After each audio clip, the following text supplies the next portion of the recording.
कहानियों की श्रृंखला में एक बार पुनः मैं आप सभी का स्वागत करती हूँ। आज मैं आपके समक्ष निर्मला भुराड़िया के प्रसिद्ध उपन्यास गुलाम मंडी का एक अंश लेकर प्रस्तुत हुई हूँ। यदि आपको यह कहानी अच्छी लगे तो कृपया मेरे चैनल को सब्सक्राइब करें। प्रस्तुत है गुलाम मंडी का अंश बेपर्दा। उस औरत ने जीप बाहर निकाली और आंख मूंद ली। जमुना लाल हाथ पर लिपटे हुए कोबरा नाग को औरत के मुंह के पास लाया। जैसे ही कोबरा ने फन खोला, जमुना लाल ने अपने दूसरे हाथ में पकड़ी स्टील की चिमटी से नाग के फन पर टन से चोट की। बिलबिलाकर नाग ने औरत की जीभ पर दंश मारा। आह! पता नहीं यह आह दर्द की थी या संतुष्टि की। औरत ने जीभ फिर मुंह के भीतर समेट ली, वैसे ही जैसे नाग ने भी अपना फन समेट लिया था और वापस जमुना लाल के हाथ पर जा चिपटा था। औरत अपनी मैक्सी नुमा स्कर्ट समेटते हुए दूर बेंत की एक कुर्सी पर जा बैठी और खुद से ही बड़बड़ाते हुए कुछ बके जा रही थी। वह ज़्यादा देर तक नहीं बड़बड़ा पाई और उसने अपने झूमते हुए सिर को आगे पड़ी कच्ची लकड़ी की मेज पर टिका दिया। नेक्स्ट! जमुना लाल चिल्लाया। किसी ग्राहक की मांग वाइपर से कटवाने की रहती है, किसी की कोबरा से, तो किसी की हरे बरसाती सांप से। ग्राहक भी तो कितनी प्रजातियों के आते हैं। अभी इसी वक्त यहाँ तरह तरह के ग्राहक बैठे हैं। एक गोरा जर्मन बेंच पर बैठा अपनी कंचे सी हरी आंखों से पीली मिट्टी की कच्ची दीवार को घूर रहा है। कब उसका नंबर आए और वह पकड़ कर लाए सांपों का मोल भाव करे। ठीक बात है, यहाँ सभी लोग जीभ पर दंश नहीं लेते। कोई हथेली पर कटवाता है, कोई पैर के अंगूठे पर, तो कोई एड़ी पर। कल्याणी तो जीभ पर ही दंश लेना चाहती है, वह भी कोबरा का दंश, ताकि जिंदगी का दंश कोबरा के दंश में घुल। अब जेन समझ गई थी कि वह कहाँ है। अमेरिका के टेक्साई शहर डलास में, जहाँ वह वस्त्रहीन नाच रही है। क्या यही था उसका अमेरिकन ड्रीम? उसे इतनी लगातार गति से हाथ पैर चलाने पड़ रहे थे और जिस्म डुलाना पड़ रहा था कि एकाग्र होकर आसपास देखना मुश्किल था। फिर वह एकाग्र होकर देखना भी तो कहाँ चाहती थी। इस नज़ारे में उसे कोई मज़ा तो नहीं आ रहा था, बावजूद इसके उसे सब कुछ दिख रहा था। पास पास बने ढेर सारे स्टेज, उन स्टेजों पर सस्ती मगर तेज धुन के साथ फड़कते जिस्म, लुक छुप करती बत्तियां। जेन थक रही थी मगर रुक नहीं सकती थी। गंजे भालू मैक की लाल आंखें उसे डरा रही थीं। हाँ, भालू ही तो। दुष्ट संवेदनहीन मैक के पूरे शरीर पर बाल ही बाल थे, मगर सिर गंजा था। वह दूर शराब के काउंटर पर खड़ा अपने गिलास से चुस्की लेते हुए चौकन्नी नज़र से लड़कियों को देख रहा था।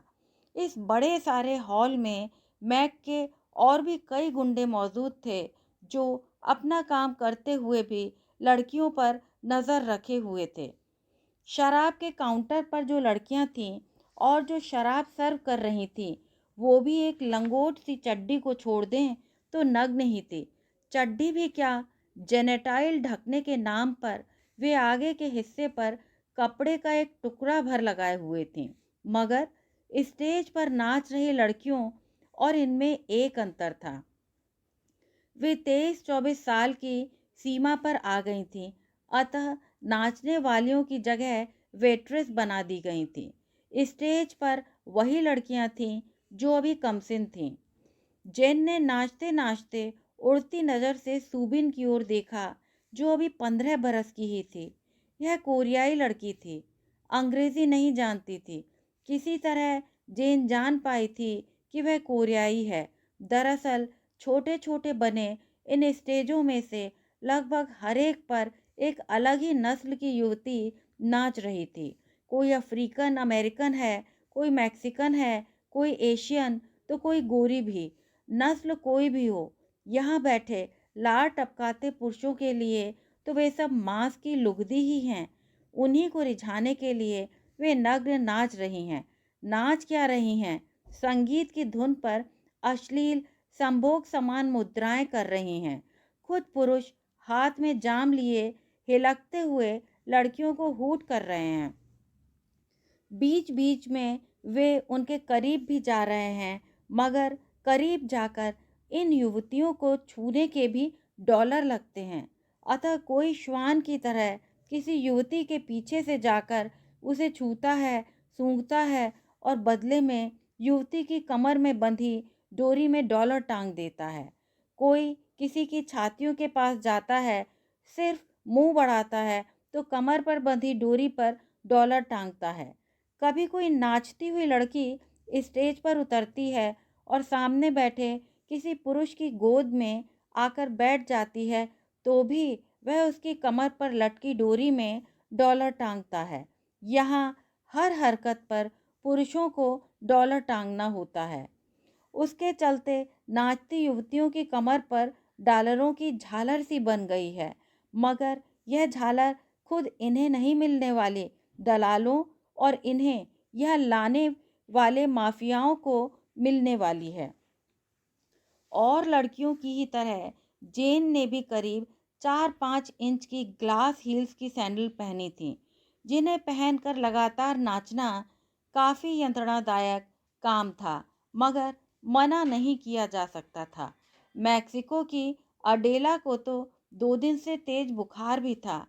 उसने पॉइंटेड हील पहनने से इनकार भी किया था, मगर मैक ने उसके मना करने पर इतनी जोर से उसका हाथ मरोड़ा कि अडेला दर्द से बिलबिला उठी और स्पेनिश में गालियां देने लगी। अब कि मैक ने उसका कान जोर से मसला और स्पेनिश में ही उससे कुछ कहा, जिसे सुनकर अडेला चुप हो गई। शायद मैक ने मैक्सिको में अडेला के परिवार को लेकर कोई धमकी दी होगी। मैक ऐसे ही करता है, मारपीट कभी नहीं करता या किसी लड़की को ऐसी शारीरिक यंत्रणा कभी नहीं देता जिससे चोट का कोई निशान पड़े और माल खराब हो। वह ऐसा कुछ करता है जिससे लड़की को मन पर चोट पड़े, कोई मजबूरी याद आ जाए या ऐसा कोई पॉइंट जिससे वह इमोशनल ब्लैकमेल कर सके। अडेला और भी 2 सहेलियों के साथ बॉर्डर पार करके मैक्सिको से टेक्सास आई थी। मैक के ग्रुप ने ही इसमें उनकी सहायता की थी, नकली कागजात बनवाने से लेकर बॉर्डर रक्षकों को विश्वास दिलाने और वाहन देने तक में। मैक के ग्रुप की एक औरत लारा उसे मैक्सिको में मिली थी। जब लारा ने समझाया कि वह अमेरिका से पैसे घर भेजेगी, उसका परिवार भूखा नहीं मरेगा, तो वह उसके साथ आ गई थी। चाहे कुछ भी काम करना पड़े, उसे ऐतराज नहीं, मगर वह अमेरिकी डॉलर कमाकर घर भेजे, यही उसकी इच्छा थी। उसे न नाचने से ऐतराज है, न वेश्यावृत्ति से, पर अब उसे यह ऐतराज है कि मैक्सिको में मिली मीठी लारा का यहाँ यही रूप देखने के बाद उसे भरोसा नहीं रहा कि यह लोमड़ी उसके घर सचमुच रुपए भिजवाएगी। वही लारा इस वक्त शराब के काउंटर के पीछे खड़ी और काउंटर पर कोहनियाँ टिकाए एक दुबले पतले आदमी से हंसकर कुछ कह रही है। हंसने पर उसका काला मसूड़ा चमक रहा है। काले मसूड़े के पीछे का काला दिल अडेला क्यों नहीं देख पाई। जहर गुदी नागिन लारा की पीठ से दाएं हाथ तक गुदे ड्रैगन टैटू को देखकर अडेला ने सोचा, भरोसा कैसे ही मीठी कटार का भरोसा। जेन को भी तो भरोसा हो गया था जोजो पर, और कल्याणी दीदी, क्या वो उससे जल गई थी? जब जेन टेक्सास में नहीं थी, अमेरिका में ही किसी और जगह पर थी, बार बार लड़कियों की जगह बदल दी जाती थी। उन्हें एक ही जगह रखने का जोखिम कभी नहीं लिया जाता था। उनके निगहबान गुंडे और निगरानी रखने वाली अधेड़ औरतें भी जगह के साथ साथ बदल जाते थे, मगर इन निर्दयी बदमाशों के नाम और शक्लें ही बदलते थे। क्रूरता में वे सब एक जैसे थे। जेन यदि हर गुंडे को मैक और हर लोमड़ी को लारा ही कहे तो भी कोई फर्क नहीं पड़ने वाला। यह तो सिर्फ संबोधन की बात होगी। वे सब एक से हैं और सब एक भी हैं, मिले हुए, संगठित। यह औरतों को उठाने का, उन्हें बेचने का, धंधा कराने का ऑर्गेनाइज्ड क्राइम है। America, Europe, Asia, Bharat, Nepal, Russia, Romania, Herzegovina या लैटिन अमेरिका, हर मैक और हर लारा के तार जुड़े हैं। तभी तो ये सरकारों की नाक के नीचे बैठकर मानव मांस बेच लेते हैं, पूरे कागजात के बगैर। एक से दूसरे देश में आवाजाही करके अंतर्राष्ट्रीय प्रशासन को गच्चा दे लेते हैं। बार बार इन लड़कियों की जगह बदलवाना भी गच्चा देने का ही एक प्रयोग है। एक और फायदा, इससे बार बार जगह ही नहीं बदलती, हर बार माल भी बदल जाता है। इसीलिए जेन को कभी कोई पक्की साथिन नहीं मिली। हर बार वह किसी अलग जगह पर अलग नस्ल की लड़की के ग्रुप में मिला दी जाती है। इस बार उनके रहने की जगह कुछ बड़ी है। लकड़ी के फ्लोर वाले एक बीच के कमरे में लड़कियों को रखा गया है। आसपास दूसरे कमरे और सीढ़ियां हैं। सीधे खुले आकाश वाला हिस्सा नहीं आता, पर लगे हुए कमरे में जहां मैक के दो पट्टे पहरा देते हैं, वहां खिड़की है। उस खिड़की की झलक कभी कभी लड़कियों को भी दिख जाती है, और उसी झलक में दिखता है एक बौना पेड़ जो गुलाबी रंग के फूलों से भरा है, जो कि होंग हॉन ने जेन को बताया था कि वह चेरी ब्लॉसम है।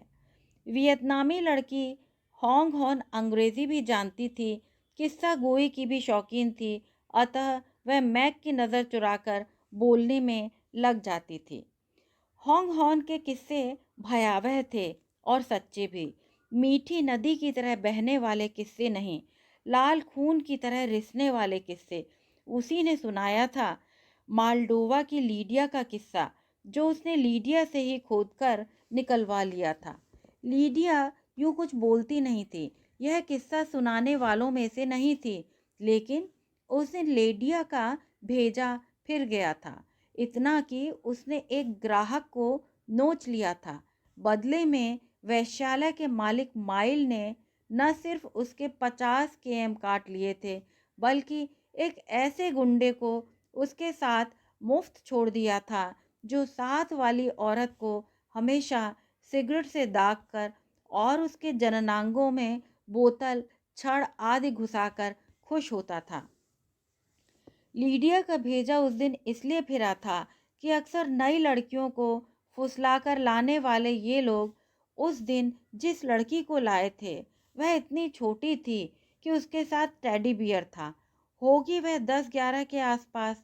वे उसे टेडी बियर समेत ही उठा लाए थे, उन खास ग्राहकों के लिए जो बच्चों के नरम मांस पर ललचाते हैं। कच्ची कलियों पर लार टपकाने वाले ये राक्षस पैसा भी अच्छा देते हैं। उस बच्ची की दुर्गति तो इतनी हुई कि विशेष लोगों को ही नहीं, उसे आम ग्राहकों को भी कतार लगाकर परोसा गया। छोटे से सेल में छोटा सा बिस्तर, पास में एक स्टूल पर बच्ची का टेडी बियर और टिश्यू पेपर का एक गोला, ताकि माइल थोड़ी थोड़ी देर में आकर उसके जननांग पहुंच जाए।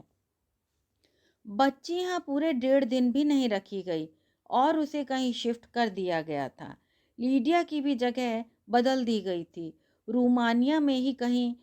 नहीं, वह इस बच्ची की शक्ल नहीं भूल पा रही थी, जैसे वह अपनी नन्ही बेटी ओल्गा की शक्ल भूल नहीं पाती।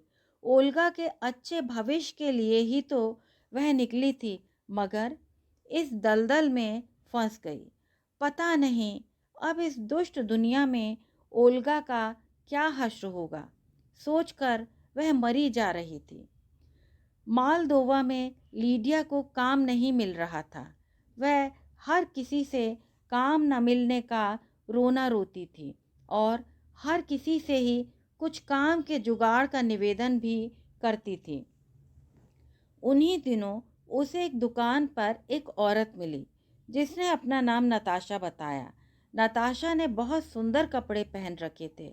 उसके हाथ में लेदर का एक बहुत ही खूबसूरत बैग था। लीडिया ने पहले उसका बैग छुआ, फिर बड़ी चाहत से ड्रेस को देखा। नताशा ने रोमानियन में पूछा, तुम भी ऐसा बैग लोगी? ओहो, लीडिया बोली, शायद नहीं, मेरी बेटी बड़ी होकर ज़रूर ऐसे कपड़े पहनेगी। नताशा व्यंग से हंसने लगी और हिकारत से उसने लीडिया के वस्त्रों को ऊपर से नीचे तक देखा, मानो कह रही हो, ये मुंह और मसूर की दाल। नताशा की इस नज़र ने लीडिया की कमज़ोर नस को बिल्कुल सटीक छुआ था। उसने स्वयं की बदरंग ड्रेस की सलवटें ठीक करते हुए नताशा से पूछा कि वह भी अच्छा कमाना चाहती है, मगर उसे नहीं पता कि भला कैसे। नताशा ने सुझाया कि लीडिया यदि इटली चली जाए और वहाँ किसी क्लब में वेट्रेस बन जाए तो उसके और उसकी लड़की दोनों के लिए ही कपड़ों, जूतों और पर्सों के ढेर लगा सकती है। अच्छा खाने पीने को भी मिलेगा। मगर लीडिया के पास न तो पासपोर्ट था, न कागजात, ना ही उसे रोमानियन के अलावा कोई भाषा आती थी। नताशा ने कहा कि इन सब की चिंता वह न करे, वह सब अरेंज कर देगी। यह कहकर नताशा ने उसे एक फ़ोन नंबर दिया और चली गई। एक दो दिनों में लीडिया ने खुद ही नताशा को फ़ोन किया और पास के शहर में मीटिंग अरेंज की। नताशा ने वहाँ लीडिया को अपना बर्थ सर्टिफिकेट लेकर आने को कहा, लेकिन नियत जगह पर जो औरत उसे मिली वह नताशा नहीं थी। कोई हर्ज नहीं, वह औरत रोमानियन तो जानती है, नताशा ने ही इसे भेजा है और यह मेरा काम भी बना देगी। लीडिया ने सोचा, उस औरत ने कहा वह उसका पासपोर्ट बनवा देगी। इसके बाद वह उनके साथ चली गई। और पासपोर्ट बनने का खर्च? लीडिया ने जानना चाहा। उस औरत ने रूखी मुस्कान के साथ कहा, कुछ खर्च नहीं, वह सब मैं दूंगी। तुम 10 दिन बाद यहाँ आ जाना, बस बर्थ सर्टिफिकेट मुझे दे जाओ। कहकर उसने लीडिया को पर्ची में लिखा एक पता दिया, 10 दिन बाद आने के लिए कहा। 10 दिन बाद जब लीडिया पर्ची लेकर उस जगह पहुंची तो उसे एक अनही औरत मिली, मगर लीडिया के पास इस बात की शिकायत की कोई गुंजाइश नहीं बची थी, क्योंकि उस औरत के पास लीडिया के लिए कुछ कागजात तैयार थे। वे कागजात क्या थे यह उसने लीडिया को नहीं दिखाए। औरत से कागजात मांगकर लीडिया उस भली औरत का मूड नहीं खराब करना चाहती थी, अतः वह चुप रही। अंततः यह औरत लीडिया को लेकर एक बस में सवार हो गई। औरत ने नाके पर एक जगह अपनी थैली के कागजात दिखाए और उन दोनों ने रोमानिया का बॉर्डर पार कर लिया। वह औरत लीडिया को एक अपार्टमेंट में ले गई, जहां वे दोनों रात को रुकीं। सुबह औरत ने लीडिया की कमान एक आदमी को दे दी। वह उसे एक नदी के किनारे पर ले गया। वहां 2 आदमी और थे। चारों ने नदी पार की और अब वे सर्बिया में थे। काफ़ी देर से उन लोगों ने लीडिया को कुछ खाने को नहीं दिया था और वह थक भी गई थी। उनमें से उसने आदमी से पूछा, इटली कहाँ है? हम वहाँ कब तक पहुँचेंगे? इस बात का उस आदमी ने कोई जवाब नहीं दिया। थोड़ी देर में एक सैंडविच और पानी की बोतल देकर वे लोग लीडिया को एक खाली घर में छोड़ गए। वहाँ थोड़ा डरते हुए, थोड़ा जागते हुए लीडिया ने दोपहर की नींद ली। रात को बड़ी टार्चों से लैस 2 आदमी आए और फिर एक नदी पार करने की तैयारी करने लगे। रात में उन्होंने नदी पार की और आधी रात में ही एक जगह पहुंचे जहां काफ़ी हलचल थी, जहां ढेर से नाइट बार्स थे। कई लड़कियां सजी धजी कच्ची गलियों में घूम रही थीं। कुछ लफंगे स्ट्रीट लाइट और बार के आसपास मंडरा रहे थे, तो कुछ विदेशी भी थे, शायद विदेशी फौजी। वे 3 आदमी जो लीडिया को वहां लेकर आए थे, वे उसे जिस आदमी के पास छोड़ गए उसका नाम मार्को था। मार्को ने लीडिया को सीधे सीधे बता दिया कि उसने लीडिया को 3000 केएम में खरीदा है, जो कि उसे ग्राहकों के साथ सोकर कमाने होंगे। और मार्को ने उसे 10 और लड़कियों के साथ एक ऐसे अपार्टमेंट में छोड़ दिया जहां ट्यूब जैसे छोटे छोटे कमरे बने थे, जिसमें एक छोटा कॉट भर रखा जा सके। लीडिया एक दिन में 10 ग्राहकों के साथ कमाकर मार्को को चुका रही थी, और कुछ चारा भी नहीं था, क्योंकि उसके पास न कोई कागजात थे, न कोई पहचान सूत्र। वह एक अंधेरी खोखली खोह में थी, जिससे बाहर नहीं जा सकती थी। हाँ, यहाँ से अगली खोज जरूर उसका इंतजार कर रही थी। यहाँ से एक दूसरा आदमी आकर उसे ले गया, दूसरी जगह, फिर एक तंग अपार्टमेंट में। यह माइल की डेन थी, उसी माइल की जो टेडी बियर वाली बच्ची को फुसला कर लाया। लेकिन तुम्हें लीडिया कहाँ मिली थी? जेन ने होंग हॉन से पूछा। होंग जवाब दे पाती, उससे पहले ही लारा आ गई, जिसने आते ही सीधे होंग के पेट में घूंसा मार दिया। उसे अंदाजा था कि वह बहुत बात करती है। अब उसने जेन को घूरा और तेल और तौलिया लाने को कहा। कोई ग्राहक मसाज करवाने आ रहा था। उस रोज लगभग पूरी रात गुजर जाने के बाद जेन को सोने को मिला था। एक छोटी सी कॉट पर होंग और वह दोनों गुड़ी मुड़ी होकर पड़ गई थी। थकान इतनी थी कि होंग हॉन भी लगातार खुसुर पुसुर कर कुछ न कुछ बताने की बजाय ऊँघना पसंद कर रही थी। जेन को भी नींद चढ़ी तो उसे सपने में दिखाई दिया रुई भरा एक गुलाबी गुड्डा, एक नन्ही बच्ची गुड्डे को कान से पकड़कर डुलाती हुई खुश खुश, आइसक्रीम जैसी मुलायम पिघलती हुई खुशी। तभी खुशी में किसी ने चाकू भोंक दिया था। नन्ही खुशी में नहीं, टेडी बियर में। टेडी बियर में से रुई के कतरे निकलकर इधर उधर छितराने लगे थे। नहीं नहीं नहीं करती जेन हाथ पैर मारने लगी। तभी होंग हॉग ने कोहनी का टल्ला मारा और जेन की नींद टूट गई। यह तो यहाँ थी, देश और घर से हजारों मील दूर। उसे घर की बहुत याद आई, इतना कि कलेजा चटकने लगा। जानकी के साथ इस बार पूरी 4 रूसी लड़कियां थीं। जानकी और वे सब स्ट्रिप्टीज के स्टेज पर जाने के लिए तैयार हो रही थीं। कल रात को जब वे स्टेज पर गई थीं, तब उनके साथ एक बांग्लादेशी और एक मैक्सिकन लड़की भी थी। वे लड़कियां शायद कहीं और ठहराई गई थीं। आज फिर स्ट्रिप्टीज में ही मिलेंगी।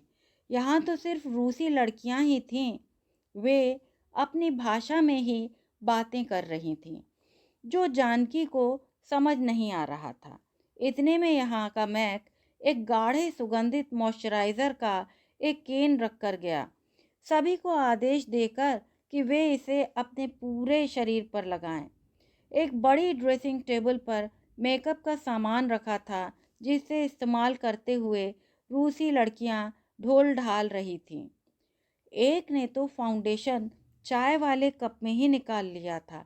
दूसरी, जो डील डॉल में काफ़ी बड़ी थी और सफ़ेद झक भी थी, उसकी कमर और बाहों पर कत्थई चकत्ते थे, जिन्हें कवर करने का कहकर यहाँ की लारा कंसीलर स्टिक देकर गई थी। एक अन्य लड़की फर्श पर औंधी पड़ी थी, कंधे तक के बालों वाला एक हिंदुस्तानी लड़का उसकी कमर पर टैटू बना रहा था और वह चीख रही थी। हिंदुस्तानी लड़के को देखकर जानकी की जान में जान आ गई थी, जो कि पुनः निराशा में बदल गई, क्योंकि लड़के ने बात करने में बिल्कुल रुचि नहीं दिखाई। वह शायद किसी लफड़े में नहीं फंसना चाहता था। वह मैग से अपने डॉलर्स लेकर चला गया। औंधी पड़ी लड़की अब उठी और मुड़कर कमर में डॉलर टांगने की बेल्ट लगाने लगी।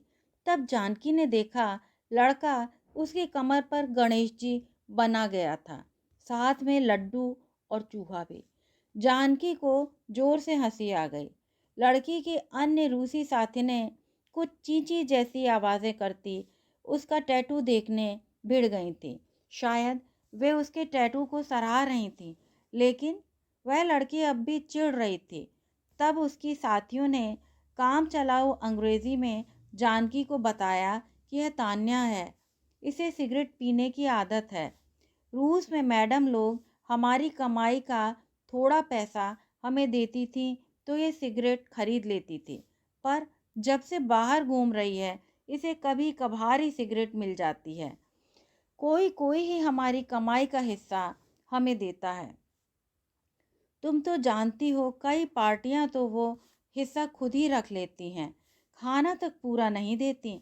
सिगरेट मंगवा कर देना तो दूर की बात है। वहां पर कंसीलर मसलते हुए एक रूसी लड़की बोली, जिस दिन पैसे मिल जाते हैं तो क्या तुम भी हमारी तरह पैसे घर भेज देती हो? लड़की अब पूछ रही थी। घर? जानकी अचकचा गई थी। घर नाम से बहुत कुछ गड्ढमड हो जाता। आखिर कौन सा है उसका घर, वह सोच रही थी। इसी बीच उसने देखा सिगरेट की तलब वाली लड़की कुछ अजीब सी हरकत कर रही थी।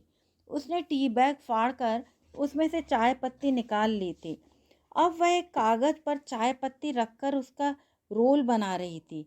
दूसरी रूसी लड़कियां रोल छीनने को उस पर झपटी तो वह चीख रही थी, मगर लड़कियों ने उसके हाथ से चाय पत्ती वाला रोल ले लिया। चाय ही तो है। जानकी तलब वाली की तरफदारी करना चाहिए तो रूसी लड़कियों में से एक ने बताया, तुम नहीं जानती, यह भी पास में किचन में जाएगी और रोल मुंह में रखकर जलते गैस स्टोव की तरफ मुंह बढ़ा देगी इसे सुलगाने के लिए। टी बैग भी ये वहीं से लाई है। जानकी को याद आया ऐसे ही रोल घुंघरू बनाता था उसका बाप। वह रोल खरीदने के लिए उसके पास जाने कैसे कैसे लोग आते थे। खेत की झोपड़ी के पीछे वाले टुकड़े में उसने कुछ फसल उगा रखी थी। उस फसल के दाने खिराकर वह जाने कौन से कागज में लपेटता। वह क्या कागज था यह समझने के लिए जानकी बहुत छोटी थी, मगर वह यह समझ गई थी कि यह उन बीड़ियों जैसी है जो वह पान की दुकान से लाती थी। क्या तुमको धोखा दिया गया है, फंसाया गया है? जानकी ने मरिया विदेनिया से पूछा। मरिया हंसने लगी, मगर उसकी हंसी में थोड़ा रुदन था, थोड़ा अफसोस और थोड़ी खिल्ली खुद के प्रति। मैं फंसी नहीं, फंसाना चाहती थी बड़ा पंछी।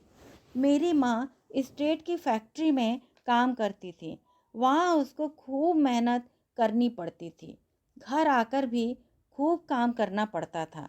मेरा बाप भी साधारण आदमी था, वह भी मोर्चे पर गया तो फिर नहीं लौटा, मगर मैं उन लोगों के जैसी जिंदगी नहीं जीना चाहती थी।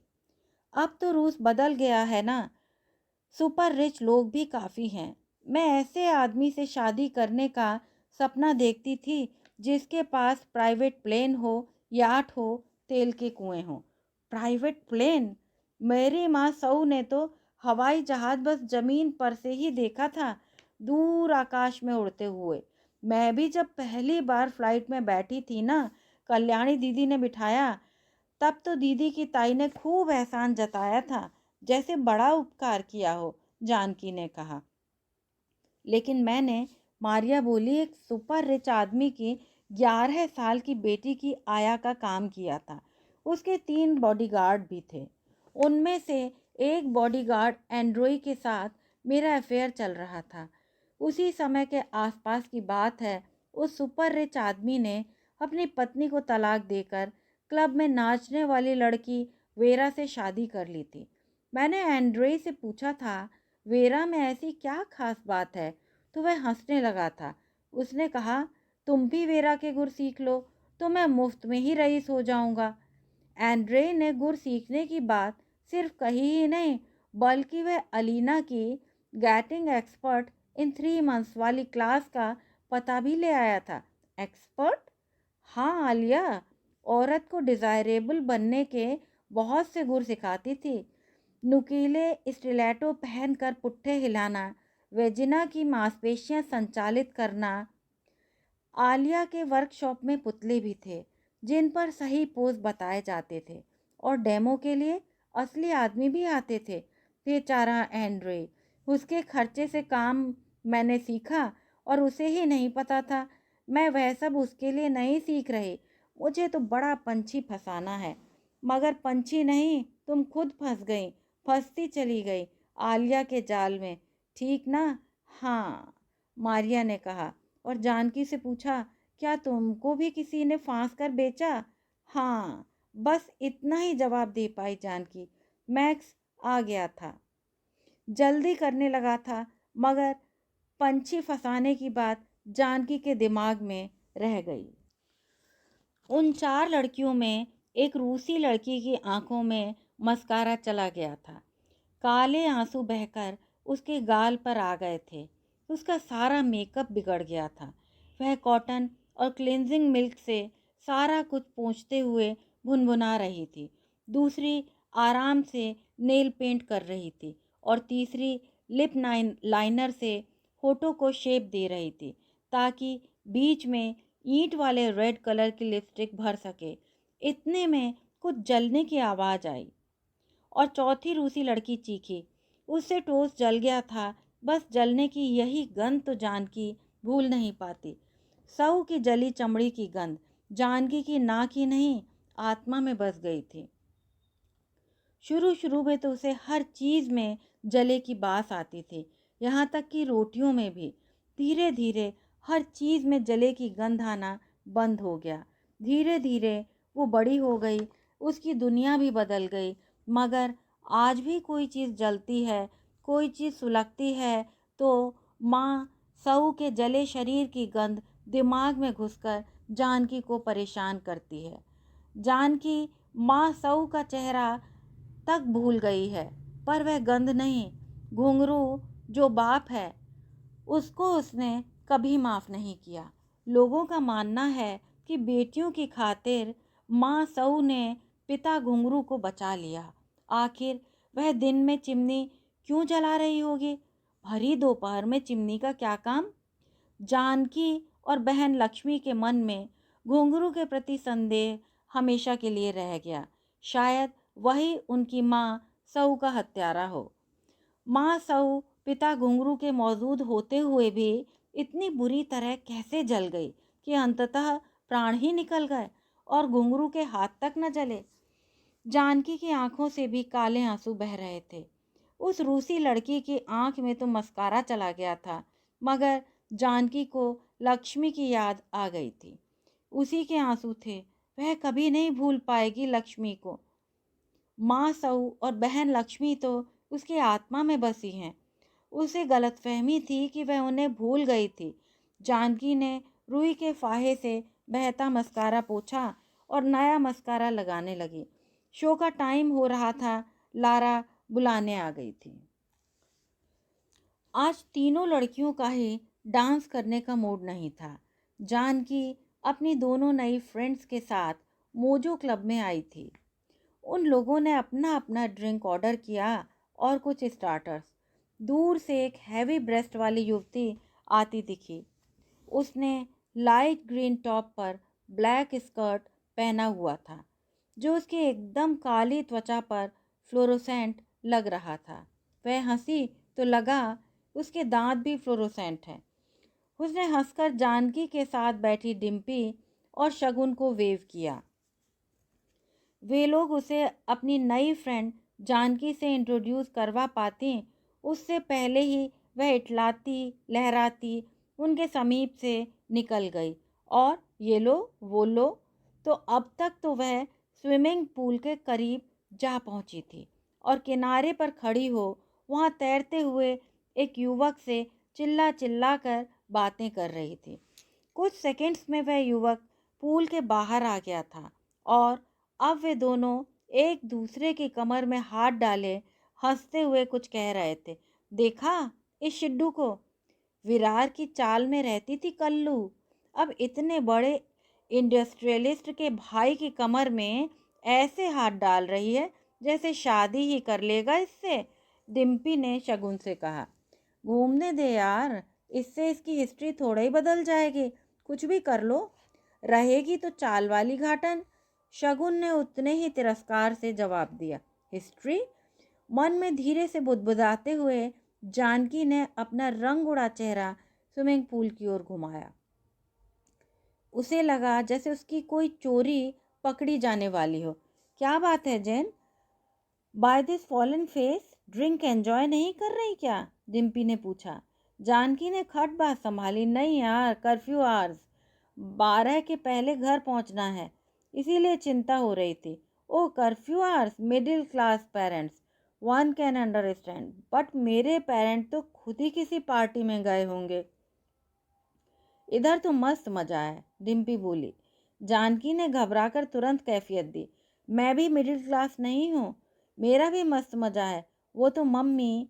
अच्छा, तो क्या तेरी मम्मी प्रिंसली स्टेट है? अब शगुन जानकी का मजा लेने लगी। जानकी शगुन का व्यंग समझ रही थी, पर अब अपनी बात से पीछे भी नहीं हटना चाहती थी कि वह मिडिल क्लास नहीं है, बल्कि उसे तो रास्ता दिखा दिया गया था अपने आप को खानदानी रईस बताने का। झूठ बोलकर वह किसी का कुछ ले तो नहीं रही। कौन सा ये लोग शिवनगर में वेरीफाई करने जा रही थी, सो उसने कह दिया कि हाँ, उनका प्रिंसली स्टेट था। पापा के पास शिवनगर में बहुत सी विंटेज कारें रखी हैं। मम्मी के पास हीरे मोती पन्ने के जेवर हैं, यहाँ तक कि एक एक गोल्डन टियारा भी है। वह टियारा देखकर ही एक प्रोड्यूसर ने मम्मी को प्रिंसेस का रोल दिया था, वगैरह वगैरह। यह सुनकर शगुन का मुंह सचमुच खुला रह गया।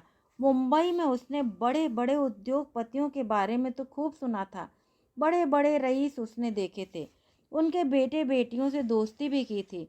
डिम्पी भी उनमें से थी, एक बड़े मुंबईया रईस की बेटी। मगर यह प्रिंसली एस्टेट और टियारा वाली बात उसे फेरी टेल वाली लग रही थी। लेकिन अपना खुला मुंह तुरंत बंद करके उसने खुद को नॉर्मल किया और सहज ही यह बताने के लिए उसने जानकी से पूछ डाला, और तुम्हारा कोई बॉयफ्रेंड है? उन लोगों का ड्रिंक फिनिश हो गया तो उन्होंने नया नहीं मंगवाया। रात 11:15 के करीब वे तीनों क्लब से बाहर हो गई थीं। शगुन ने जानकी से कहा कि वह अगले हफ्ते उसे एक पार्टी में ले जाएगी। वहाँ उसकी मुलाकात केवल रमानी से करवाएगी, जो कि हिंदी फिल्मों में कास्टिंग डायरेक्टर है। पार्टी अटेंड करने के पहले जानकी को बहुत तैयारी करनी थी। सैंडल, पर्स, पार्टी गाउन, सब कुछ ब्रांडेड चाहिए था। अब चूंकि उसने राजसी परिवार का बता दिया था, तो पुराने और ऑथेंटिक गहने भी चाहिए थे। चाहे सब नहीं, पर एक आध पीस जो एंटीक लगे। हालांकि माँ कल्याणी ने उसके लिए एक सोने का ब्रेसलेट बनवा रखा था, इयररिंग भी दिलवाए थे जिसमें मोती लगे थे।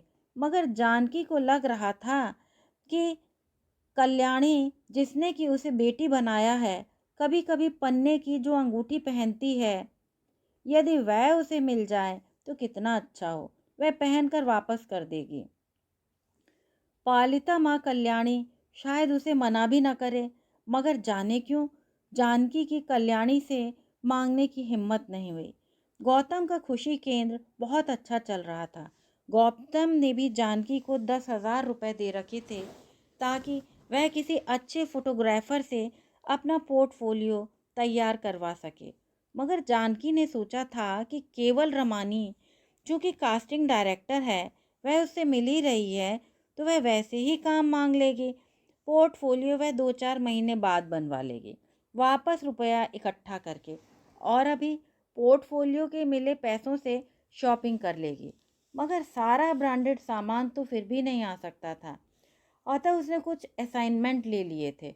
उनमें से कुछ और असाइनमेंट भी थे जिनके बारे में उसने गौतम और कल्याणी को नहीं बताया था। जानकी को आर्ट कॉलेज के पेंटिंग के छात्र छात्राओं के लिए लाइव मॉडलिंग का काम मिला था, जिसके लिए उसे घंटों निर्वस्त्र बैठना था एक ही पोज में। उसे कम से कम 12 दिन तक यह मॉडलिंग करनी थी, पर यह काम दोपहर में था, इसलिए जानकी को इसमें कतई कोई दिक्कत नहीं थी। जानकी ने भोजपुरी की एक सी ग्रेड फिल्म भी ले ली थी। शूटिंग पटना में थी। शूटिंग में अभी देर थी, पर साइनिंग अमाउंट मिल गया था। एक फिल्मी मैगजीन में कोई मेकओवर कॉन्टेस्ट था, जीतने पर गुकी के वाउचर्स थे।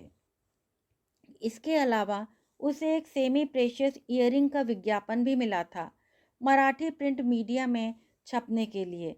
यहाँ वे उसे ईयरिंग तो नहीं, पर कैश देने वाले थे। ईयरिंग देते, वह यह विज्ञापन करती भी नहीं। उसे सेमी प्रेशियस ईयरिंग चाहिए भी कहाँ थे। उस दिन जानकी के साथ एक दो असाइनमेंट थे, बैक टू बैक। पहले न्यूड पेंटिंग, जो तकरीबन 2 बजे तक फिनिश होने वाली थी। उसके बाद फिल्मी मैगजीन का मेकओवर कॉन्टेस्ट। कुछ देर बाद जब जानकी किसी काम से वॉश बेसिन की तरफ गई, तो अपने घर में उसे पन्ने की अंगूठी दिखाई दी। उसने वह अंगूठी ले जाकर पिता गौतम को दे दी, मगर साथ ही यह भी पूछा, पापा थोड़े दिन मैं पहन लूँ क्या? यह अंगूठी नेक्स्ट वीक में एक पार्टी है, उसके बाद दे दूँगी। आज भी एक मेक ओवर है, आप मम्मी को बता देना कि आपसे पूछकर मैंने ली है। वह जानकी का मन नहीं दुखाना चाहता था, अतः उसने अंगूठी दे दी, यह कहते हुए कि आज तो ले लो, पार्टी तक रखने के लिए मम्मी से पूछ लेना। मेकओवर कॉन्टेस्ट में तो उसे फर्स्ट प्राइज मिला था। मेकओवर आर्टिस्ट ने उसे पुरानी हीरोइन विशाखा का लुक दिया था, जो कि जानकी पर बिल्कुल फिट बैठा। वह बिल्कुल विशाखा लग रही थी। ऐसे कॉम्प्लीमेंट्स उसे मिले। कॉन्टेस्ट के बाद जानकी ने चेंज नहीं किया, वह उसी रूप में घर लौटी। उसे लगा कि शायद कल्याणी उसे देखकर खुश हो जाएगी। जानकी जानती थी विशाखा ने उस फिल्म में काम किया था जो कल्याणी ने बरसों पहले की थी।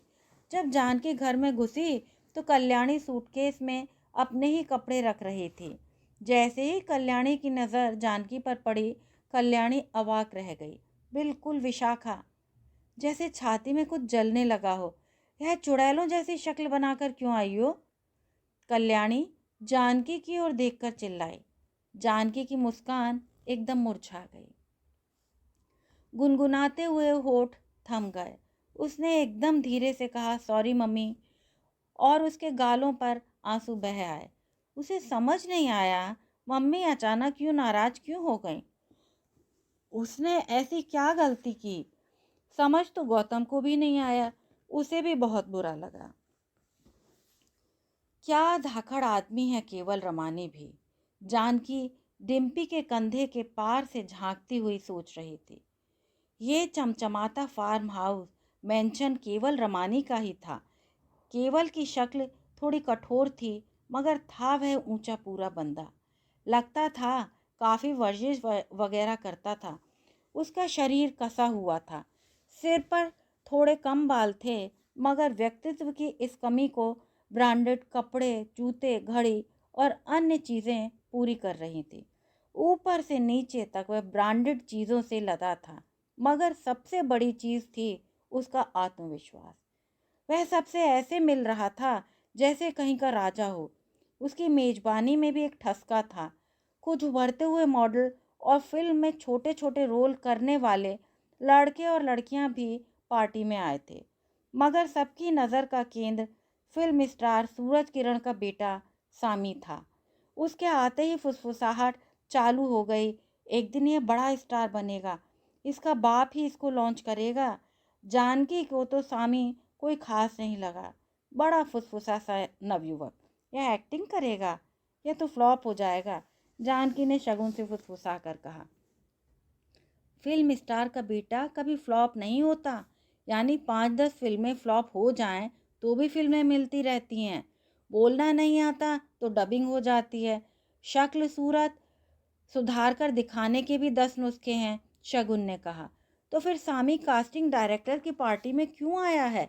इसे तो कास्ट करने वाले यूं ही मिल जाएंगे, जानकी ने कहा। अभी थोड़ी देर में पता चल जाएगा, शगुन ने कहा। साथ ही यह भी पूछ लिया, तुम कुछ कैश लाई हो ना साथ में? कुछ ज़्यादा तो नहीं, जानकी ने कहा, और उनकी बातों का लिंक टूट गया। केवल रमानी जाने कब पास आकर खड़ा हो गया था। डिम्पी भी साथ थी। यह जेन है, मेरी फ्रेंड। हमारे पार्टी सर्कल में नई है, डिम्पी ने परिचय कराया। और यह है केवल, केवल रमानी, जिनकी पार्टी में तुम हमारे साथ आई हो, डिम्पी बोली।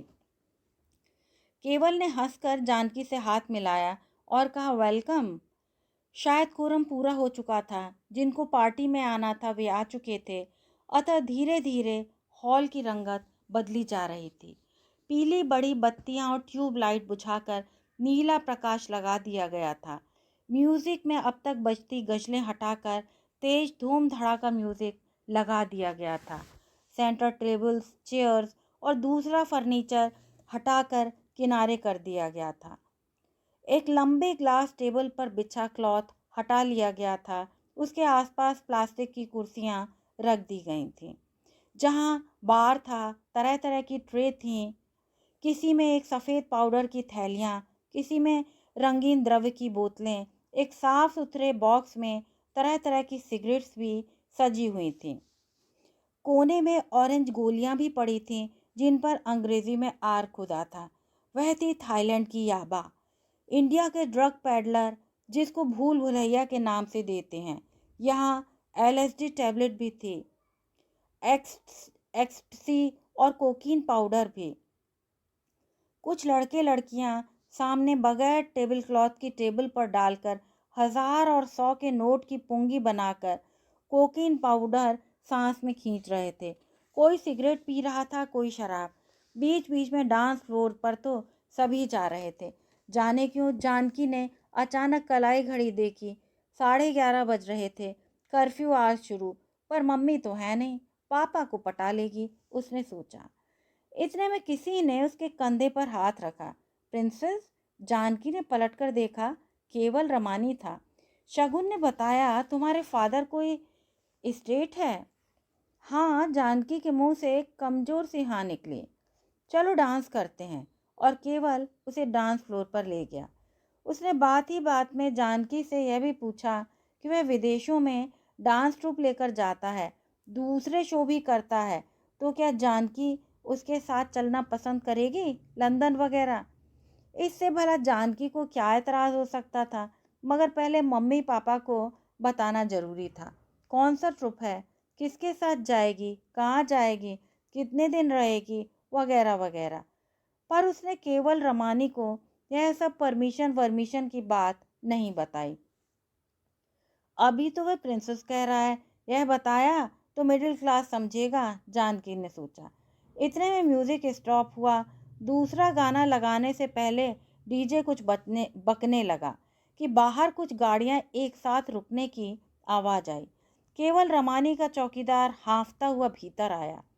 उसने केवल के कान में कुछ कहा, जिसे सुनकर केवल दौड़ा और अपने तलघर की ओर जाने वाली सीढ़ियां तेजी से उतर गया। अगले कुछ सेकंड्स में पूरे हॉल में दौड़ा दौड़ी मच गई। पुलिस भीतर आ गई थी। 2 वैन्स में सभी को बिठाकर थाने ले जाया जा रहा था। पीछे पीछे एंटी नारकोटिक सेल की गाड़ी भी थी। जिस वैन में जानकी थी, सामी भी उसी में था। सामी लगातार फ़ोन मिला रहा था। गाड़ी में बैठे पुलिस वालों को फ़ोन लगातार घनघना रहे थे। लड़के लड़कियों के चेहरे का जैसे किसी ने खून चूस लिया था। शगुन थोड़ी कम डरी हुई थी। शायद ये उसका पहला अनुभव नहीं था। डिम्पी ने भी अपने पापा से बात कर ली थी। उसके बाद वह भी थोड़ी नॉर्मल थी। जानकी ने भी डरते डरते गौतम को सारी बात ब्रीफ कर दी थी। वह उसे लेने थाने आ रहा था। कितना नाराज़ था यह फ़ोन पर पता नहीं चला, पर वह कैसे रिएक्ट करेगा, कल्याणी को कैसे बताएगा, बताने पर वह कैसे रिएक्ट करेगी, है तो भविष्य के गर्भ में था। इस तरह तरह की आशंकाओं ने जानकी को भय से भर दिया था। इधर प्रिंट मीडिया ने भी रेव पार्टी एवं नारकोटिक्स रेड की रिपोर्ट के साथ रेव पार्टी और पुलिस थाने की बहुत सी तस्वीरें जारी की थी। दुर्भाग्य से उन तस्वीरों में जानकी भी थी। गौतम कल्याणी को बताना चाहता था, लेकिन किन्हीं कारणों से वह बता नहीं पाया। एक दिन कल्याणी को अचानक ही रेव पार्टी के बारे में पता चल जाता है। घर में जानकी को लेकर बहुत बड़ा झगड़ा खड़ा हो जाता है। झगड़े की जड़, फसाद का केंद्र वह है। इस एहसास के साथ ही जानकी का मन डूबने लगा था। उसने सोच लिया था कि वह यहाँ से चली जाएगी, कहीं भी। अमेरिका, जानकी ने सोचा। उसके भी सपनों का देश है अमेरिका। अमेरिका जाने के लिए वह कुछ भी कर सकती है। मगर पापा का सुझाया रास्ता यह है कि जीआरई दो, अच्छा स्कोर करो, फिर अमेरिका की किसी यूनिवर्सिटी के लिए अप्लाई करो। यह तो जानकी से कभी नहीं हो पाया। मगर हाँ, डांस ट्रुप के साथ लंदन और अमेरिका जाने के लिए पापा मम्मी हाँ कर चुके थे। सागर हिरानी के साथ। मम्मी सागर को जानती थी, उनके साथ एक फिल्म कर चुकी थी, इसीलिए हाँ भी हो गई। पासपोर्ट वीज़ा सब तैयार था, मगर टूर रवाना होने में अभी 10 दिन बाकी थे। जानकी से तो यहाँ 10 मिनट भी नहीं काटे जा रहे थे। अपने ही घर में अब वह क्या करे। वह रात जानकी ने जैसे तैसे गुजार ली। सुबह तीनों ने एक टेबल पर बैठकर नाश्ता किया, मगर मानो बीच में कई प्रकाश वर्षों की दूरी थी। कल्याणी अपने काम पर चली गई, गौतम अपने काम पर। किसी ने किसी से यह नहीं पूछा कि वह कहाँ जा रहे हैं। जानकी ने तो खाने की मेज पर ही बैठकर एक चिट्ठी तैयार की, जिसमें लिखा था वह उन लोगों से बहुत प्यार करती है। अभी डिम्पी के घर जा रही है, वहाँ से लंदन जाएगी, जैसा कि उसका प्रोग्राम था। डिम्पी उसके रुपयों को डॉलर में कन्वर्ट करवा देगी, चिंता न करें, वगैरह वगैरह।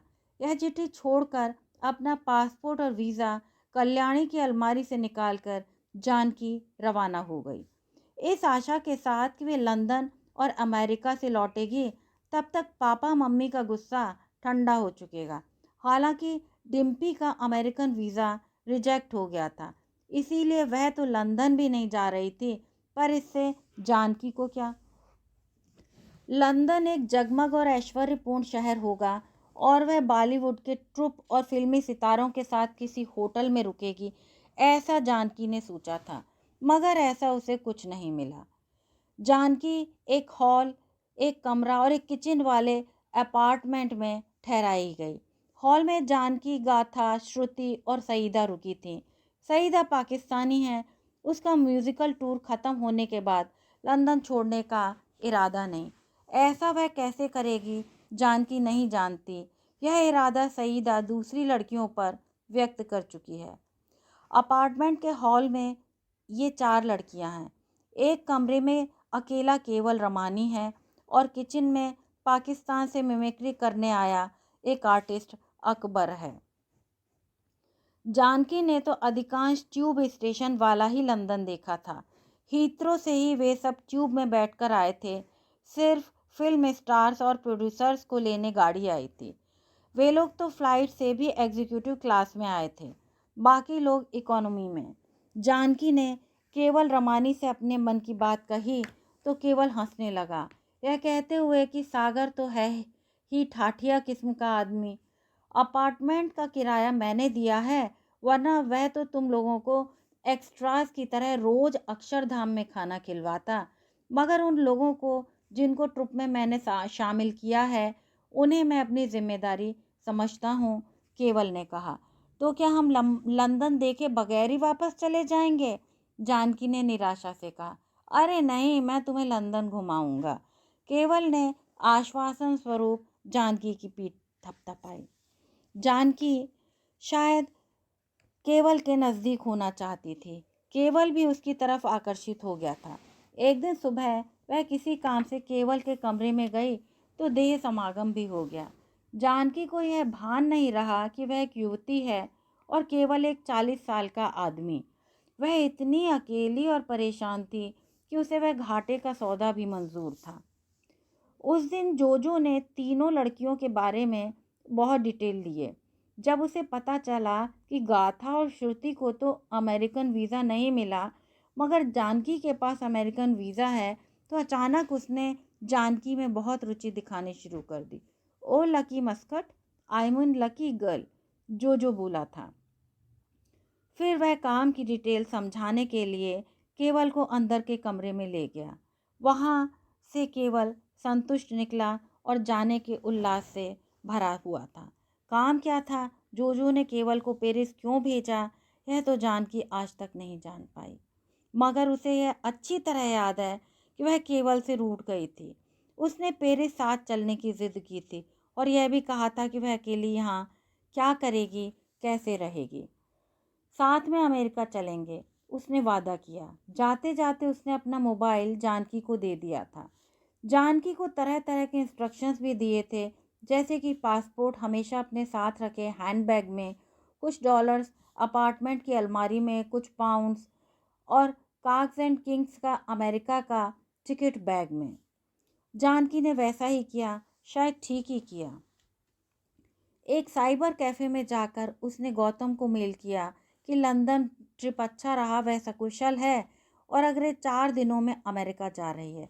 इस मेल की कॉपी उसने कल्याणी को भी मार्क की। दोपहर बाद वह घर लौटी। तभी सेल्यूलर फ़ोन की घंटी बजी। जानकी ने फ़ोन उठाया।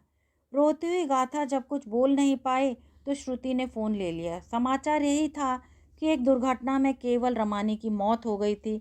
ऑन द स्पॉट क्यों, कैसे, कब, यह सब बताने की स्थिति में गाथा और श्रुति नहीं थी और पूछने की स्थिति में जान। उसके पैरों के तले की जमीन निकल गई। आकाश फट गया। जानकी का कलेजा मानो मुंह के रास्ते बाहर आ रहा था। हालांकि उसके पास वीज़ा और टिकट है, पर अकेली कैसे कहाँ पहुँचेगी? सागर ईरानी के ट्रुप से कैसे मिलेगी? फिर यहाँ लंदन में भी पराए देश में, अजनबी देश में, इस अपार्टमेंट में क्या करेगी? जब भी मुसीबत में होती है उसे एक मसीहा याद आता है, गौतम। उसने सोचा कि गौतम को फ़ोन लगाए और कह दे सब कुछ छोड़कर वो इंडिया आ रही है, या गौतम से सलाह ले कि क्या करे। फिर जानकी ने रियलाइज़ किया कि पापा उसकी इस मूर्खता पर कितने दुखी होंगे। उसने केवल के भरोसे रहकर पूरे कार्यक्रम का चार्ट तक नहीं पूछा। न्यूड फोटो निकलवाने का झगड़ा तो अब तक नहीं निपटा। फिर केवल रमानी प्रसंग से फिर मम्मी पापा को नाराज़ कैसे करे? जानकी ने सोचा और गौतम को फ़ोन लगाती लगाती रुक गई। जोजो का घर तो उसने देखा ही है, अतः जानकी ने तय किया कि वह अभी ट्यूब में बैठेगी और मैनचेस्टर के लिए रवाना हो जाएगी। जोजो से मिलकर जानकी को थोड़ा ठीक लगा। जोजो ने भी अकेली पड़ी लड़की का भरपूर मार्गदर्शन किया और हिंदुस्तान न लौटने की सलाह दी। अपने परिजनों की नज़रों से गिरने की जानकारी के डर को उसने हवा दी। इसी टिकट पर अमेरिका निकल जाने के लिए समझाया। उस दिन जितना डर तो जानकी को कभी भी नहीं लगा। कभी कभी स्थितियाँ कुछ ऐसा खेल खेलती हैं कि जानकी के मन की स्थिति जितनी भयपूर्ण थी, उतना ही वातावरण भी भयपूर्ण बन गया था। लंदन में वह स्टेशन के बाहर आई और उसने टैक्सी ली। इस बार जोजो का नंबर साथ लेकर आई थी। उसने जोजो को फ़ोन लगाकर बातें बताईं। जोजो ने उसे हाइड पार्क में जिना के अपार्टमेंट का पता दिया, यह कहकर कि कल वह खुद आकर जिना से बात कर लेगा। फिलहाल वह रात को उसके यहाँ डेरा डाल ले। फिर टैक्सी करके जानकी जिना के यहाँ चली गई।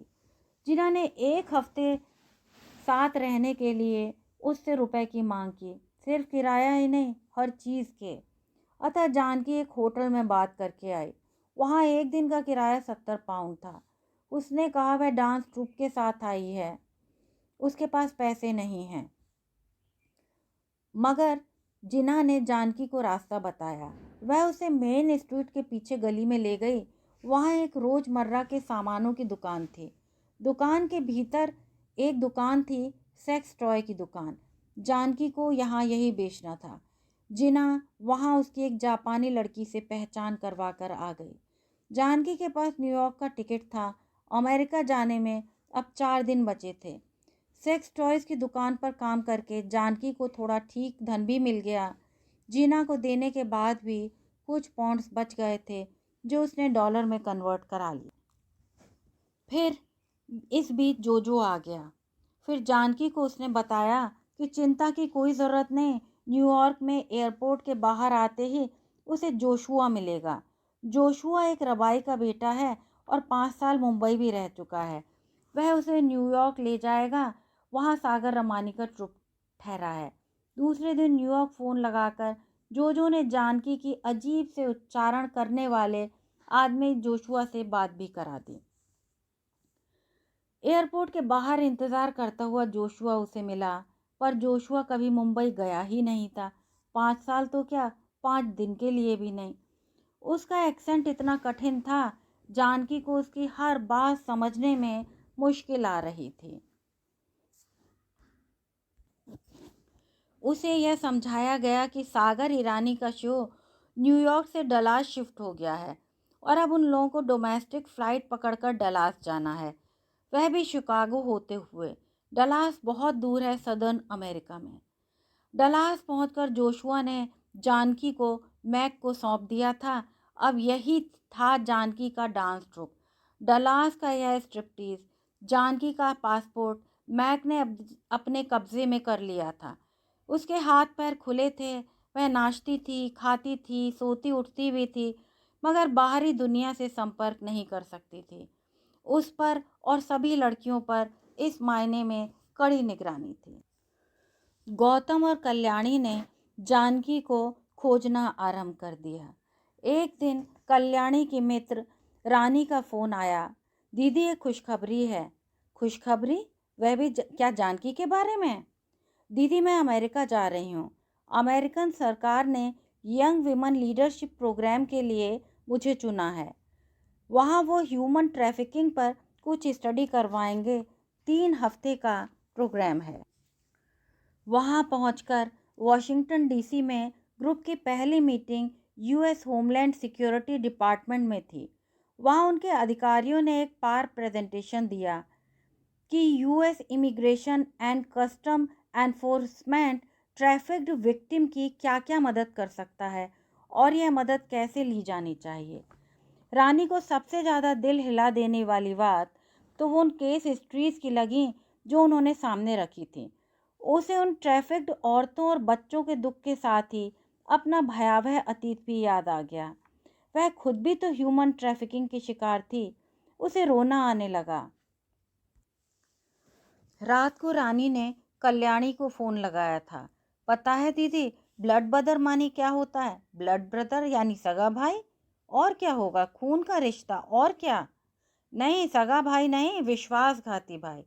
चाइना में इमोशनल ब्लैकमेलिंग के लिए भी लोग ब्लड ब्रदर बन जाते हैं। देखो, कैसे समझाऊं तुम्हें? केस हिस्ट्री ही बता दूं? हाँ बताओ, कल्याणी बोली। जैसा एम के साथ हुआ था। एम? कल्याणी ने पूछा। हमें पूरा नाम नहीं बताया गया। अवेयरनेस के लिए केस हिस्ट्री बता सकते हैं, आइडेंटिटी डिस्क्लोज नहीं कर सकते। एम जब चाइना में थी, उसको जॉब की तलाश थी। किडनैपर ने कहा, मैं तुम्हारा भाई हूँ, मदद करूँगा। लड़की को भरोसा दिलाने के लिए किडनैपर ने उसके साथ ब्लड ओथ ली। किडनैपर ने अपनी उंगली पर हल्का सा कट लिया।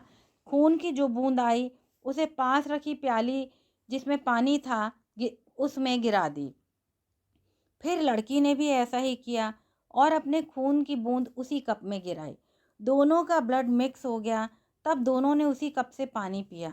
इस तरह किडनैपर लड़की का ब्लड ब्रदर हो गया, मगर बाद में उसी ने एम के साथ रेप किया और उसको ट्रैफिक भी किया, रानी ने बताया। बाप रे, यह तो सचमुच विश्वासघात है। पता नहीं दीदी, उन्होंने किसी अटर्नी को बुलाया था, मैं कुछ खास समझ नहीं पाई। कानूनी प्रक्रिया थोड़ी कॉम्प्लिकेटेड है। अटर्नी ने यह ज़रूर कहा कि ट्रैफिकिंग मॉडर्न स्लेवरी है, इसलिए यहाँ की सरकार और एनजीओज दोनों ज़रूरत पड़ने पर विक्टिम के लिए केस लड़ते हैं। एम जैसा फॉरेन विक्टिम हो तो उसको उसके वापस देश भेजने की व्यवस्था भी की जाती है। विक्टिम वापस जाने पर मुसीबत में फंस सकता है और यदि नहीं जाना चाहता तो स्पेशल वीज़ा भी देते हैं अमेरिका में रुकने का। वैसे कल गौतम अमेरिकन एम्बेसी जा रहा है, वह वहाँ बात करेगा। यह बात चल ही रही थी कि फ़ोन कट गया। न्यूयॉर्क पुलिस के अफसर मिस्टर रोज़र ने जानकी से कहा था कि जल्द ही उसे इंडिया भेज दिया जाएगा। साथ ही यह भी पूछा था कि इंडिया में उसका कौन है, कोई घर परिवार। जानकी ने साफ मना कर दिया, उसका कोई नहीं है, न घर न परिवार। दरअसल जानकी इस वक्त न्यू जर्सी में थी, एक शेल्टर में। न्यूयॉर्क के एक एनजीओ ने एक अहम सुराग दिया था। अतः US immigration and custom enforcement के कुछ डॉक्यूमेंट्स माइग्रेंट को ढूंढने के लिए मैक के अड्डे पर छापा मारा था। उनमें 6 लड़कियां मिली, जिनमें जानकी भी थी। उसका वीज़ा तो कब का एक्सपायर हो चुका था। इन लड़कियों की मदद के लिए न्यूयॉर्क का एक एनजीओ सखी भी आगे आया था। साउथ एशियन लड़कियों में वर्दी का डर होता है, अतः वे पुलिस से खुलकर बात नहीं कर सकती। सखी की चीफ कोमल बिंद्रा का मानना था, इसीलिए कोमल खुद शेल्टर में आई थी लड़कियों से मिलने। साथ में यूनिफेम की चाइनीज हेड जियांग को भी लाई थी। उन्होंने ही जानकी को कहा था कि वे उसके यूएस में ठहरने के लिए स्पेशल टी वीज़ा की कोशिश कर रहे हैं। बस उसे ट्रैफिकर के इन्वेस्टिगेशन और प्रोसिक्यूशन में सहयोग करना होगा। एनजीओ उनके लिए अटर्नी भी नियुक्त कर देंगे। ट्रैफिकर्स के प्रोसिक्यूशन में सहयोग करने की बात सुनकर लड़कियां डर गई थीं। बांग्लादेशी लड़की तो रोने ही लगी थी। उसे डर था यहाँ गवाही देने पर गुंडे वहाँ उसके परिवार को सता सकते हैं। इससे तो हमें वापस ही भेज दो, वह रोते हुए बोली। हर लड़की के नज़रिए को ठीक से समझने और फिर मिलने आने का वादा करके जियांग और कोमल वापस चली गईं। वैसे जानकी को भारत लौटने में यह डर नहीं था कि लौटने पर उसके ट्रैफिकर सताएंगे, क्योंकि उसने सोचा कि भारतीय ट्रैफिकर्स के ने तो उसे ट्रैफिक किया ही नहीं। वह तो लंदन से ट्रैफिक हुई थी, जोजो और जोशुआ की मिली भगत से। यदि केवल रमानी की मौत ना हुई होती तो ऐसी नौबत आती ही कहाँ। उसने सोचा वैसे भारत लौटती है तो पापा मम्मी के पास किस मुंह से जाएगी, इसीलिए तो उसने बोल दिया था उसका कोई नहीं है। पर दूसरा मन कह रहा था लौट जाए। केवल भी भला ही आदमी था, वह उसे मोहन वाली शिद्दत से प्यार कहाँ करता था। केवल तो केवल तात्कालिक आकर्षण और तात्कालिक सहारा भर था। वह सोचने लगी, केवल रमानी अपना हुलिया बदलकर एक गोरे बूढ़े का हुलिया बनाकर कनाडा से अमेरिका में डिम्पी के साथ घुसना चाहता था। कनाडा के इंटरनेशनल अलर्ट फोर्स ने यह फोटो और जानकारी जारी किए थे। डिम्पी के घर जा रही हूँ, यही तो लिखा था जानकी ने, कल्याणी उत्तेजना में चिल्लाई। और हाँ, वह केवल रमानी वही तो है जिसके घर पार्टी में जानकी पकड़ी गई थी, कहकर गौतम ने जीभ काट ली। हाँ, ये तो तुमने मुझसे छिपाया था, कल्याणी तनिक रूठ कर बोली। कल्याणी ने गौतम से कहा, गौतम सुनो, मुझे पता है केवल रमानी कौन है। मैं अभी सागर ईरानी को फ़ोन लगाती हूँ और मैं अमेरिकन एम्बेसी जा रहा हूँ। American embassy? वह जाने तो वाली थी अमेरिका, पर उसे सिर्फ टूर का वीज़ा मिला था। उसके बाद क्या अमेरिका किसी को ठहरने देता है? कल्याणी बोली। तुम ठीक ही कहती हो कल्याणी। अमेरिका में जानकी के ठहरे होने की संभावना नील थी, इसीलिए हमने इस दिशा में सोचा ही नहीं। हमें तो पता था कि उसके पास टेम्परेरी वीज़ा था, पर अब लग रहा है हमें अमेरिकन एम्बेसी की मदद भी लेनी चाहिए। मैं रानी को फ़ोन लगाऊं? हाँ, रानी को तुम मेल ज़रूर कर देना। यह कहने के बाद वह चुप हो। अमेरिकन पुलिस ने जानकी की गुमशुदगी पर कार्य किया और उन्हें बताया कि 2 महीने बाद चोरी का जो सामान पकड़ा गया था उसमें जानकी का एक पोर्ट्रेट भी था, जो शायद उसे लंदन में किसी स्ट्रीट आर्टिस्ट से बनवाया होगा। यानी वो जानकी ही थी जो केवल के साथ उस अपार्टमेंट में ठहरी थी। यह पुलिस ने कल्याणी द्वारा दिए फोटो से मैच कर लिया था। लेकिन फिर केवल रमानी यूरोप के लिए रवाना हो गया था, जबकि जानकी हीथ्रो से न्यूयॉर्क चली गई थी। वे दोनों लंदन से साथ नहीं गए थे। एनजीओ सखी की चीफ कोमल बिंद्रा मिली। उन्होंने खाना ऑर्डर करके अनीता के लैपटॉप पर मेल खोली। सारा कुछ देखकर कोमल का कहना था, आई एम नॉट श्योर, पर शायद ऐसी ही लड़की न्यू जर्सी के एक शेल्टर में है। क्या हम न्यू जर्सी जा सकते हैं? रानी ने कहा। मैं तो आज नहीं चल पाऊंगी, कोमल बोली, पर शेल्टर का एड्रेस दे देती हूँ। अनीता ने कहा, हम न्यू जर्सी जा रहे हैं, बस यहाँ से खाना खाने के बाद ही। क्या वे लोग शेल्टर की लड़कियों से मिलने देंगे? यूं शायद मिलना मुश्किल होता, पर हमारी चीफ जियांग ने परमिशन दिलवा दी। वह शेल्टर की लड़कियों से मिलने जाती हैं। तो जियांग ने जानकी की फोटो को देखकर कुछ नहीं कहा। क्यों? जैसे कोमल बिंद्रा ने कहा, रानी ने कहा, हो सकता है जियांग को सब हिंदुस्तानी लड़कियों की शक्ल एक सी लगती हो, जैसे हमें चीनियों की लगती है। रही रही जेन, तो जेन इंडियन ही लगती थी। कल इंडियन एम्बेसी से भी कोई व्यक्ति मिलने यहाँ आने वाला था। अमेरिका की इंडियन एम्बेसी को खबर मुंबई की अमेरिकन एम्बेसी ने की थी, जहाँ पर कि गौतम जानकी का मामला ले गया था। कड़ी से कड़ी जोड़ रही थी। इंतज़ार खत्म होने ही वाला था। थोड़ी नानुकुर के बाद वहाँ जेन ने स्वीकार कर लिया था कि वही जानकी है। वह रानी से मिलकर खूब रोई थी। रानी ने उसे समझाया था कि कल्याणी और गौतम उसे कितना चाहते हैं, यह कि इसलिए उसे घर लौटने में जरा भी संकोच नहीं करना चाहिए। पर जानकी ने कहा कि वह उनसे अभी फ़ोन पर बात नहीं कर पाएगी। दिल पर रखा पत्थर मिलकर ही पिघल सकेगा। खैर, रानी तो बात कर ही सकती थी। उसने कल्याणी को फ़ोन लगा दिया। दीदी, एक खुशखबरी है, क्या जानकी मिल गई? कहकर कल्याणी ने जीभ काटी, मगर उसे ऐसा करने की ज़रूरत नहीं थी। इस बार सचमुच यही खुशखबरी थी। जानकारी मिल गई थी। जानकी मिल गई है। खुशी इस बात की कि जानकी आ रही थी, और एक अजीब सा भय गौतम और कल्याणी को कि उसका सामना कैसे करेंगे, और यह भी कि जानकी के सामने एक दूसरे का सामना कैसे करेंगे। ये तो बहुत सूक्ष्म एहसास की बातें थीं। मोटे तौर पर खुशी माहौल में छलक छलक पड़ रही थी।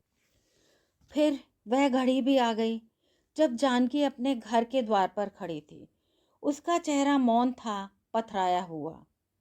लक्ष्मी ने सबसे पहले आगे बढ़कर उसकी आरती उतारी, आलिंगन किया, लेकिन वह तो लठ सी बेजान खड़ी हुई थी, अकड़े बदन के साथ।